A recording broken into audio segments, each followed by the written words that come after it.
to tonight's webinar, How to Study the Parables with Logos Bible Software. I'm very excited to bring this to you. And if you're wondering what exactly is the webinar, if you're brand new, well, first we're going to show you how to use Logos Bible Software. That is one of the key features of the webinar training. But also we're going to teach you how to organize and study a particular topic, and in this case, the parables.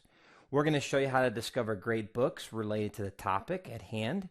We're going to teach you biblical truths about that topic and also give you a great opportunity to ask questions throughout, and that's always the fun part in these webinars. So what is tonight's topic going to cover? Well, obviously we're in the introduction and opening and what is a webinar. We're going to get into shortly some recommended but not required resources, and we're going to break those down into three categories. We're going to look at books that will show you how to study parables. We'll look at resources that are focused on parable studies like commentaries, and we'll even give you some searches for the theological journals. There's quite a bit of information there on parables. And then we're going to teach you how to prepare to study the parables. We'll establish a study layout. We'll create some collections. We'll show you how to use the favorite and shortcut features in Logos. We'll show you how to create highlighting palettes with styles. And then we'll get into actually how to study a parable. We'll talk about the classifications of parables, and we'll talk about the two components of every parable, the fiction side and the reality side. We'll talk about some pitfalls and then 10 keys we're going to provide to you in this training, how to unlock the meaning of story-based parables. We'll give you some additional training on how to study the parables in depth, beginning with the passage and then how to apply it. And then we'll also talk about some other comparisons that are done in the Bible besides the parables. Now, all this information is a lot, and we have, with the purchase of the webinar, created a personal book. So let me bring that over. And all the notes that I have for this webinar, all the links, all the information about the books and resources are all included with the personal book. And so when you purchase the webinar, you'll be able to get this. And this is really nice because besides all the details, there's links in there. And if you click on the links, it'll do the search that I'm doing. So this makes the training videos that much more user-friendly, but also helps build that bridge between the training that I'm providing and your skill set. So take advantage of that purchase and this wonderful extra resource, the personal book. Now, for those of you who are new, and just as a quick reminder, we will make the webinar available in about 7 days. We've got 2 in the queue right now, and this will be a third one, so we'll be releasing these all very soon. And they normally retail for $9.99, and we'll make them available for $4.99. So all of this is being recorded and will be available for download. Now, if you're wondering about Logos, and if you're like most people just scratching the surface, we have a more robust training program for you. The webinars are designed to be very specific, focused. We can go in depth a little bit more, but the training DVDs are designed to take you from beginner all the way through advanced. And there's really 4 components in the training. The orange CD will cover all the features of Logos. The blue CD is going to introduce you to the books in your library, organized into 14 Bible study categories. There's no better way to use Logos than knowing what books you have and also what books to get to grow your library. So we cover all that. And then the green CD is the application of your training. We're going to teach you how to study, in this case, Matthew 13, and we'll show you how to use Logos to study a passage of the Bible. And this combines the 4 aspects of training. First, we teach you features. Then we connect those features to specific Bible study tasks. We organize those Bible study tasks into a study methodology that you can use to systematically study the Bible. And then, lastly, we show you the resources that you'll need as you work through the Bible study process. So take advantage of our special, 50% off. We have Logos 4 training videos, which is about 300 videos, 17 hours of training. And then we have the Logos 5 videos, about 500 videos, 21 hours. So take advantage of that wonderful special. Next week is the End Times Part 3 of 4 series. And what we're going to do is we're going to walk you through the events of the tribulation. We're going to take the whole book of Revelation and some other scripture passages, and we're going to walk you through a chronological approach, what is going to happen in the tribulation during those 7 years. And so very exciting topic, a lot of amazing truths and teachings and prophecy yet to be fulfilled. So you don't want to miss that. Just be sure to sign up at LearnLogos.com/events. All right, we are ready to get started. So let me go ahead and open up our personal book. Every bibliographic citation has two links, a buy it link, which will take you to the Logos store where you can purchase it, and an own it link. So if you own the book, you just click on that and it'll open up in the Logos library. The first one is Craig Blomberg's Interpreting the Parables. And I want to point this one out just because it's a whole book focused on the actual how do I study and interpret the parables. And so this is very, very useful because it goes through the history of parable interpretation and also brings us today to modern scholarship. How do we approach this? And it really is an exhaustive resource and an absolute must-have. So if you're looking to study the parables and you're looking for some additional training, this is the book to get in your Logos library. So Interpreting the Parables by Craig Blomberg. So let's go now to preparation for studying the parables. You'll notice that in the personal book, I've included additional training links to my training DVDs. Now, the first thing you want to do is create a study workspace for studying the parables. So the first thing you're going to want is your favorite preferred Bible. So let's go to library. Now, for this training, I'm going to use the NASB 95. Just click on the library icon, type in the abbreviation for your preferred Bible. Once it shows up in the list, go ahead and click on that Bible. So I'm going to click on the title, and the resource is now in my workspace. Now that's the first one we need. The next resource we need, which may surprise you, is a harmony. So I'm going to put in the word type:\harmony. Now the reason I'm doing type:\harmony is I only want to see in my list those books that Logos has designated as harmony. And these harmonies and gospels organize those various books in a way that shows you a chronological chronology of the stories and so forth. So it's really, really helpful. It helps you find parallel passages. So I'm going to choose this one, the green one, Harmony of the Gospels by A.T. Robertson. So I'm going to click on the title there and add that to my workspace.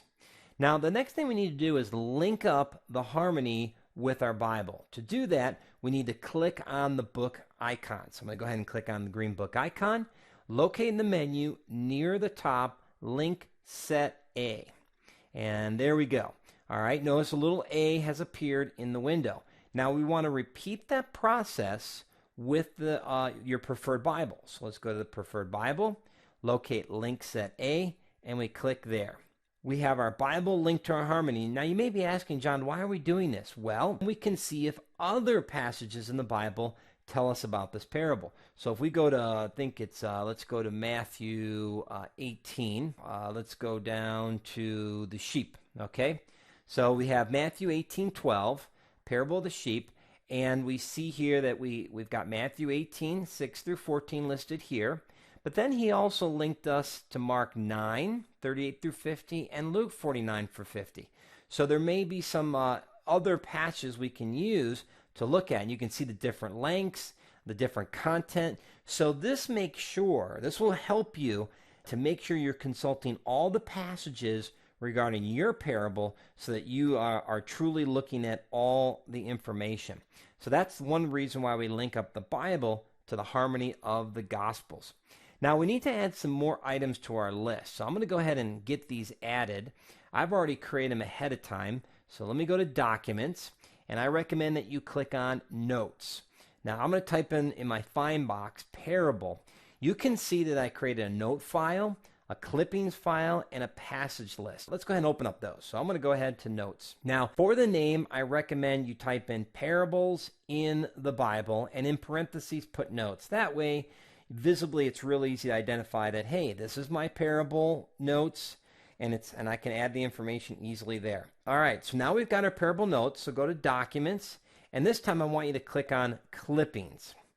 And once again, once it opens up, you want to rename it. Again, call it the same thing, Parables in the Bible, but then in parentheses, put in Clippings. So now we've got our note file open, and we've got our clipping file open. This will be very important, as you're going to see in a few moments. Now we have one other document to add, and that's the passage list. So go to Documents, go to Passage List, and let's go ahead and name that Parables in the Bible, and then in parentheses, Passage List. Let's add a concise commentary. All right, so we'll go to our library, and let's put in Bible Knowledge. And if you don't see Bible Knowledge appear in the list, just click on, go to the top and sort it alphabetically, and you can find it that way. So you can just scroll down until you get to the Bible Knowledge commentary, and then click on the title. And I'm going to drag that commentary just below the harmony. And just like the Bible and the harmony, I'm going to click on the Bible icon, in this case, the Bible Knowledge book icon, and I'm going to choose from the menu like I did before, Link Set A. All right, now I'm going to click on my Bible. So what I see on the surface is my Bible, harmony, and Bible Knowledge commentary. My notes, my clippings, and my passage list are there, but they're on the tabs. Now we need to save this layout. But before we do that, I want to add one more item. All right, we're going to add a custom guide. This is something that really makes Logos 5 very powerful. So I'm going to go to Guides. And let's see here. I don't know if I've created it yet. I haven't. All right. So I'm going to go to Guides, and I'm going to choose Make a New Guide Template. Now, what we can do here is we can do two things. To make it really simple for tonight's training, I'm going to click on Passage Guide, and then I'm going to click on Exegetical Guide. And by having both of those in one single guide, I can save some space because I don't have two guides. Now I can go through and I can customize what I want to keep in that report and what I want to discard in that report. Now, some of the things that are going to be very helpful in studying the parables are listed here. We're going to need to know the commentaries, the cross-references, parallel passages, literary typing, outlines. Biblical places, things, and people, very important in events. Let's delete the media resources and music. We'll leave the topics, illustrations.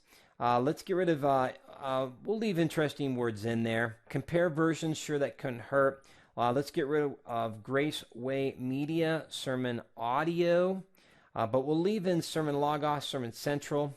We'll get rid of we'll leave the apparatuses and the grammars and the visualizations and the word by word. And for the word by word, go ahead and check the box verb. That way, we're only including that part of speech. Now just make things run faster.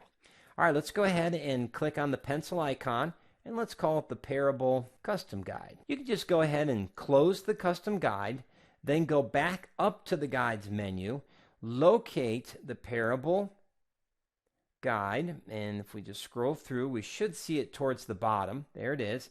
Now we can click on that, and now it's added. Now, there's one more important step. I'm going to go ahead and just type in Matthew 18:12. You'll see that the parable will show up, the 91 plus 1 sheep. I'll click on that. And when the report runs, you'll see that everything opens up. I don't like that because it takes way too long to search for everything at once.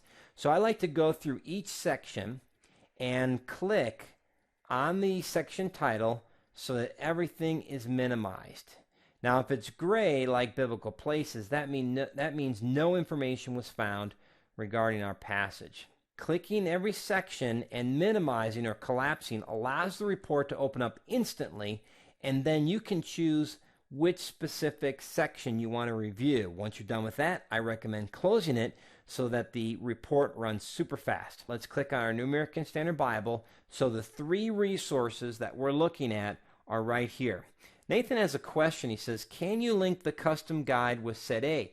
Yes, you can, but I don't recommend it. And the reason I don't recommend it is that it's going to keep jumping around.